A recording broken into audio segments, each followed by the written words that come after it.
तो हेलो नमस्ते जय श्री कृष्ण फ्रेंड्स, कैसे हो आप सभी। आशा करती हूँ कि आप सभी बढ़िया होंगे, स्वस्थ होंगे, मस्त होंगे और बिल्कुल तंदुरुस्त होंगे।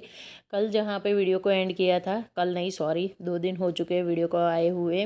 तो लास्ट वीडियो जहाँ पे एंड हुआ था बिल्कुल वहीं से स्टार्ट हो रहा है। हम पहुँच चुके हैं अंबाजी, माता रानी के दर्शन करने के बाद गब्बर पे आ चुके हैं और सीढ़ियाँ चढ़ना स्टार्ट हो गया है। काफ़ी जब भी हम इस तरह से जाते हैं ना, थोड़ा सा रहता है कि थकान हो जाती है, तकलीफ़ भी होती है। इतनी सारी सीढ़ियाँ चढ़ने में, 1000 सीढ़ियाँ थी यहाँ पे। ऑब्वियस बात है कि 1000 सीढ़ियाँ चढ़ना कोई आम बात नहीं होती, क्योंकि हमें रोज़मर्रा की लाइफ में इतनी सीढ़ियाँ चढ़ उतर करने की आदत नहीं होती है।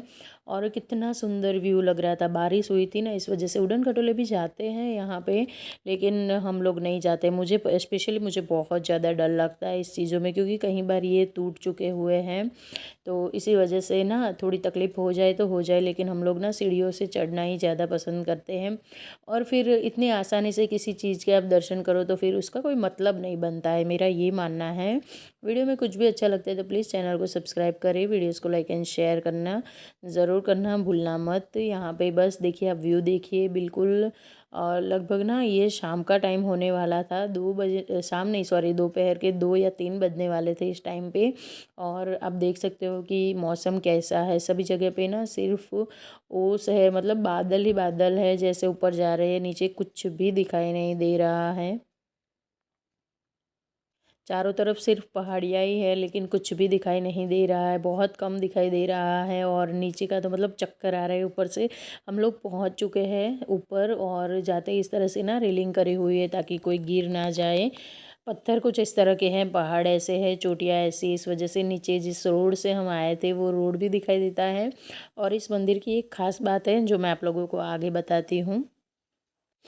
तो बहुत ही प्यारा सा नज़ारा था, बहुत सुंदर लग रहा था। उसके बाद काफ़ी देर लाइन में खड़े रहने के बाद हमारा नंबर आया दर्शन करने के लिए, क्योंकि भीड़ बहुत ज़्यादा है। और ये साल के एंड का टाइम है, तो इस टाइम पे ना बहुत सारे लोग आते हैं, वेकेशन होते हैं। और मंदिर की ये खास बात है कि ये जो जोत जल रही है वो 24 आवर्स जल रही है। कितने सालों से न जाने जल रही है यहाँ पे, कभी भी ये जोत बुझती नहीं है या फिर बंद भी नहीं की जाती। और ये जहाँ पे है इसके एग्जैक्ट सामने, वो पहले के व्लॉग में मैंने जो मंदिर दिखाया था वो वाले मंदिर के एग्जैक्ट सामने ज्योत है। यानी कि ज्योत के एग्जैक्ट सामने जो माँ का मंदिर है उसकी जो ज्योत है, जो बनाया है बाद में मंदिर, नीचे आपको मैंने कल दर्शन करवाए थे अगले के व्लॉग में, उसकी ज्योत और ये ज्योत एक दूसरे की एग्जैक्ट सामने है, बिल्कुल सामने टू सामने है। ये है इस मंदिर की खासियत। ये गब्बर के ऊपर है, पहाड़ के ऊपर, और वो मंदिर नीचे ज़मीन पे है, मैदान में। तो ये बहुत ज़्यादा खासियत है। दोनों को का ना ज्योत एकदम आमने सामने जलता है। तो उसके बाद व्यू तो बहुत ही प्यारा सा था। सच बताऊँ ना तो इतना सुंदर लग रहा था ऊपर से कि मैं क्या ही बताऊँ। बहुत सुंदर। फिर नीचे उतरे हम लोग, दर्शन किया, और इतने ज़्यादा थके हुए थे कि क्या मतलब कि मेरे पास कोई शब्द ही नहीं है। सुबह से हम लोग निकले हैं, सुबह के 4 बजे से। बच्चे लोग उदयपुर पहुंच चुके हैं, लेकिन वहाँ पे हो रही थी बर्फ़ की बारिश, यानी कि बर्फ़ गिर रहे थे बड़े बड़े से। तो उन लोगों का उदयपुर कैंसिल हो गया था। वो लोग हल्दी घाटी चले गए थे। और हम लोग निकल चुके हैं आबू की ओर दर्शन करके माता के, क्योंकि हमारे यहाँ से गुजरात से कोई भी आबू जाता है सीधा अंबाजी जाके ही होकर ही जाता है। और सच में बहुत प्यारा ट्रिप था, इतना सुंदर वैकेशन हमारा था, लाइफ का सबसे अच्छा। वैसे हम लोग जा रहे हैं तीसरी चौथी बार आबू। बस यहाँ से देखिए हमारा आबू रोड सिटी में एंटर हो गया था। और मतलब कि जितनी भी बार मैं कहीं पे भी गई हूँ ना, मेरी सबसे अच्छी ट्रिप ये वाली हुई थी, क्योंकि हम सिर्फ हस्बैंड वाइफ ही थे, साथ में बच्चे नहीं थे, कोई और भी नहीं था। किसी और को देखना नहीं था, हमें बस खुद को देखना था। घर के टेंशन, रोज़ के काम, ये लाना है वो लाना है, बच्चों की पढ़ाई, ऊपर से मेरा बड़ा बेटा 10th स्टैंडर्ड में है, तो आप लोग समझ सकते हो कि साल भर कितना ज़्यादा वो रहा होगा। लेकिन ऐसा कुछ नहीं था। और ये देखिए बाप रे, आबू ना बहुत ही ऊपर है हमारे यहाँ से, और राजस्थान में एंटर हो चुके हैं। तो आबू मतलब कि इतने आप देख सकते हो ये रोड, मुझे ना एक्सप्लेन करने की कोई ज़रूरत नहीं है। सच्ची में अगर कोई नया नया सा ड्राइवर होगा ना तो नहीं चढ़ा पाएगा इस तरह से गाड़ी ऊपर की ओर। और ना आज थोड़ा सा वातावरण ऐसा है कि कुछ दिखाई नहीं दे रहा है, और ठंड तो अनदर लेवल पे थी। बाप रे! इतनी ज़्यादा ठंडी थी कि क्या ही बताऊँ मैं। और लोग देखिए ऐसे में खड़े रह रह के फ़ोटो खिंचवा रहे, नीचे की ओर खाई है पूरी। अब हम ऑलमोस्ट पहुंच चुके हैं आबू पर्वत पर। बस सुबह से कुछ खाया पिया नहीं है, नाश्ता ही किया था सिर्फ हमने। और सच बताऊँ ना तो सफ़र में हमें कुछ खाने का मन नहीं होता है। 3 बजे लगभग हम लोगों ने यहाँ पे रुक कर फिर कुछ नाश्ता जैसा करने का सोचा था। और ठंड देखिए इतनी गज़ब की ठंडी लग रही थी कि मतलब मैं तो पूरी काँप ही रही थी। उतने में हमने मंगाई गरमा-गरम मैगी। भाई पहाड़ों में जाए और मैगी ना खाए, ये कैसे हो सकता है। मैंने खाया एक आलू का पराठा और साथ में हमने बनवाई मैगी। वैसे मुझे मैगी का कोई इतना इंटरेस्ट नहीं है मैगी खाने में, लेकिन अच्छी लगी थी, बहुत ही यम्मी लगी थी। मैं घर पे भी कभी ज़्यादा मैगी नहीं खाती हूँ कि आप लोगों को सुन के भी थोड़ा अजीब लगेगा, क्योंकि मैगी तो हर किसी की पसंद होती है, लेकिन मेरी चॉइस ना थोड़ी-सी उल्टी है। तो मुझे थोड़ी कम मैगी पसंद आती है, मुझे इतना ज़्यादा मैगी अच्छी नहीं लगती। लेकिन ठंड के मौसम में पहाड़ों में जाके हस्बैंड ने अपने लिए मंगवाई थी। मैंने उनकी प्लेट में से बहुत सारी खा ली थी और मुझे अच्छा भी लगा था। बस दोनों मज़ाक मस्ती करते-करते अपना सफ़र भी एन्जॉय कर रहे हैं और अपनी मैगी भी एन्जॉय कर रहे हैं यहाँ पे। और हम लोग पहुँच चुके हैं आबू और यहाँ आके इतना बड़ा झमेला हो गया, बाप रे! क्या बताऊँ। हमारा जो होटल बुक किया हुआ था वो हो हमें मिल ही नहीं रहा था। मतलब कि हमारी बुकिंग में कुछ प्रॉब्लम थी। जब हमने बुक किया था तब तो सब कुछ परफेक्ट था, लेकिन यहाँ पे ना थोड़ा-सा मतलब हम लोग 3 बजे के पहुँचे हुए इतने भयंकर थके थे। हमने सोचा था कि हम लोग जाके सीधा होटल में रेस्ट ही करेंगे, लेकिन होटल में इतना बड़ा झमेला हो गया कि अभी हमें 3 से 4 घंटे लगेंगे। यहाँ पे बिल्कुल भी नेट कहीं पे नहीं आता था, ये सबसे बड़ा प्रॉब्लम था। तो फिर घूमने की एक होती है ना लालसा, फिर से हम दोनों निकल गए गाड़ी कहीं पे पार्क करके। थोड़ी देर रेस्ट किया गाड़ी में ही और फिर निकल गए हम लोग घूमने के लिए। तो थोड़ी देर देख आते हैं सब कुछ, और कुछ खाया पिया नहीं। और मेरा मन था काफ़ी कि ये रबड़ी जलेबी साथ में खाने का कैसी लगती है, तो मैंने एक प्लेट ले लिया। और यहाँ की महंगाई बाप रे अनदर लेवल पे, छोटी से 20 रुपए में मिलने वाली चीज़ का ये लोग ना 200 रुपये लेते, इतना ज़्यादा यहाँ पे रेट था। और साल का ईयर का एंड था, क्रिसमस वाला टाइम था, क्रिसमस से 31st तक का हम लोग ये 28 तारीख का है, 28 दिसंबर का व्लॉग। तो आप लोग समझ सकते हैं कि कितनी ज़्यादा एक तो भीड़ और ऊपर से इन लोगों के दाम ना आसमान पे। लेकिन रबड़ी जलेबी खाकर मज़ा आ गया, सच्ची में बहुत ज़्यादा मज़ा आ गया, इतनी टेस्टी लग रही थी ये। उसके बाद मैंने गूगल्स लिए ये वाले जो पहने हैं, ये शॉपिंग शुरू हो गई मेरी, थकान कितनी भी हो। और आबू का तो सबसे अट्रैक्टिव या फिर जो भी बोलो मेन पॉइंट तो नकी झील ही है। तो नकी लेक पे हम लोग आ गए थे, यहाँ पे लोग बोटिंग कर रहे थे और ठंड भाई साहब इतनी गजब की थी सच्ची में। ऐसे ठंडी में इस तरह से बोटिंग करना बहुत बड़ी बात थी। हम तो इतने थके हुए थे कि हमारे में तो हिम्मत ही नहीं थी कि हम बोटिंग कर पाए।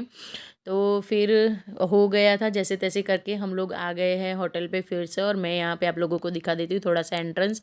इतना प्यारा हरा भरा होटल था कि सच में बहुत ही सुंदर था। देखिए आप, सिर्फ ना यहाँ पे 11 ही रूम थे, ज़्यादा नहीं, कोई बड़ा नहीं है। लेकिन ये ना एक कॉटेज टाइप का है, बहुत ही सुंदर है सच्ची में, इतना ज़्यादा मतलब कि ये एंट्रेंस से हम लोग आ गए रिसेप्शन पे। यहाँ से अपनी की लेंगे और ये देखिए यहाँ पे सिटिंग एरिया है।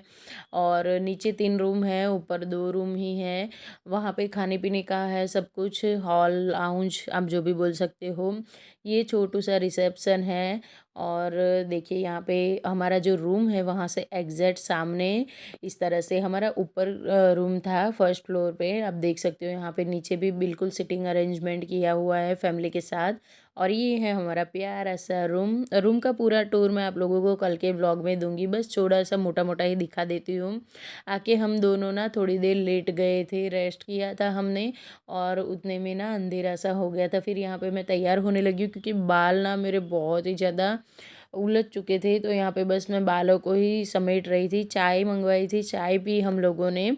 और मैं ना अपने बालों को स्ट्रेट कर रही हूँ, यहाँ पे स्ट्रेटनिंग ही कर रही हूँ अपनी हेयर की। और थोड़ा सा बस थोड़ा नॉर्मल कर देना है मुझे बालों को, बाल बहुत ज़्यादा मेरे ना टेढ़े मेढ़े से हो गए थे।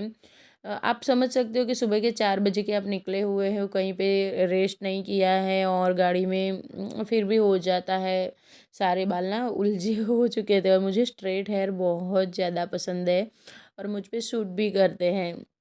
और मुझसे ज़्यादा पसंद ना मेरे हस्बैंड को मेरे बाल जब जो स्ट्रेट हेयर होते हैं ना, वो मेरे हस्बैंड को बहुत ज़्यादा पसंद है। तो बस कहीं पे जाती हूँ तो लग जाती हूँ। ये एक अच्छी बात है, मैंने जल्दी-जल्दी में ना सुबह ही मुझे याद आया था, पैकिंग में तो मैं वो रखना शायद भूल गई थी या फिर बाहर रह गया था। सुबह ही मुझे अपना स्ट्रेटनर याद आया था और सच बताऊँ ना, मैं अपना स्ट्रेटनर सिर्फ़ कहीं पे ट्रिप पे जाती हूँ ना तो ही यूज़ करती हूँ। घर पे कभी भी मैं बालों को स्ट्रेट नहीं करती हूँ। अगर कहीं पार्टी में जाना है, फ्रेंड्स के साथ कहीं पे जाना है तो बात अलग है। और हमने ना 2 के बदले 3 बेड वाला ना मतलब 3 लोगों के लिए जो बेड होता है वो वाला रूम बुक किया था। बहुत ही सुंदर रूम था, इतना बड़ा-सा ये पूरा ना रेडी होने के लिए एक अलग से रूम दिया हुआ था, तो मैं बस उसी का फ़ायदा उठा रही हूँ। और अपने कपड़े चेंज कर लिए थे, फ्रेश हो गए थे हम लोग। फिर वन पीस ही पहने, कितनी भी ठंडी हो भाई, हमारी ना ये जो फ़ैशन है वो कभी भी रुकेगी नहीं। कल ही मैंने एक शॉर्ट डाला था कि कितनी भी ठंड हो, कितना भी वो प्रॉब्लम हो, लेकिन जो फ़ैशन है हमारा वो नहीं रुकता है। और हम कभी कहीं पे बाहर निकलते हैं तो ही ये सब चीज़ें करते हैं, वैसे तो हम लोग करते नहीं हैं, कुछ पहनते नहीं हैं। तो अच्छा है थोड़ा खुद को पैम्पर करना, खुद को थोड़ा स्पेशल फ़ील करवाना चाहिए, थोड़ा-सा खुश रहना भी हमारा हक है भाई, सिर्फ़ हमें घर के काम नहीं करने हैं। यहाँ से ये था मेरा शाम का इवनिंग का जो पूरा लुक था वो आप लोगों के साथ शेयर कर रही थी थोड़ा-सा मैं। और यहाँ पे ना लाइटिंग फिर हस्बैंड ने बंद किया था। मैंने बोला भाई बिना लाइट के तो ना मेरा कोई वीडियो नहीं होगा, वीडियो के लिए लाइट की बहुत ही ज़्यादा अहमियत है। तो थोड़ी-सी लाइट्स ऑन कर दी थी और फिर अपना थोड़ा-सा लुक आप लोगों के साथ शेयर कर रही हूँ। तो कैसी लग रही हूँ मैं कमेंट करके ज़रूर बताना, बिल्कुल भी भूलना नहीं है। चलिए हम लोग देखिए अब निकल चुके हैं रूम से। तो आप देख सकते हो कि निकलते टाइम पे कितना अंधेरा हो गया है। काफ़ी ज़्यादा टाइम लग गया था, हमने थोड़ी देर जो रेस्ट किया उसी में हमारा काफ़ी टाइम चला गया था। लेकिन अभी हम 2 दिन रुकने वाले हैं यहाँ पे, तो इसीलिए कोई हमें जल्दीबाजी नहीं थी। उसके बाद यहाँ पे जो नकी लेक है उसके पास में ही बहुत ही प्यारा सा मार्केट इस तरह से होता है। यहाँ पे मेरे हस्बैंड की एक फ्रेंड की शॉप है, जहाँ पे हम उनसे मिलने आए थे। वहाँ मुझे कुछ पसंद आ गया अपने लिए, तो मैंने वो ले लिया था। शॉपिंग भी मेरी स्टार्ट हो गई थी, कितना भी महंगा क्यों ना हो, लेकिन कहीं पे जाते हैं ना तो कोई चीज़ हमें पसंद आती है तो हम लेडीज़ लोग तो छोड़ते नहीं हो। आप में से कौन कौन मेरे जैसे करता है कमेंट करके ज़रूर बताना। बहुत ही अलग अलग सी चीज़ें थी यहाँ पे।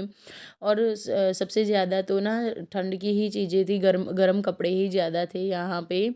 और फिर हम रात के 10 बजे घूम घाम के आ गए अपने होटल पे। और ये देखिए बारिश हुई थी यहाँ पे और यहाँ का व्यू देखिए आप लोग, मतलब अनदर लेवल पे है। इतना ज़्यादा सुमसाम हो चुका था ये, सब लोग सो गए थे। 11 ही रूम है तो आप लोग समझ सकते हो।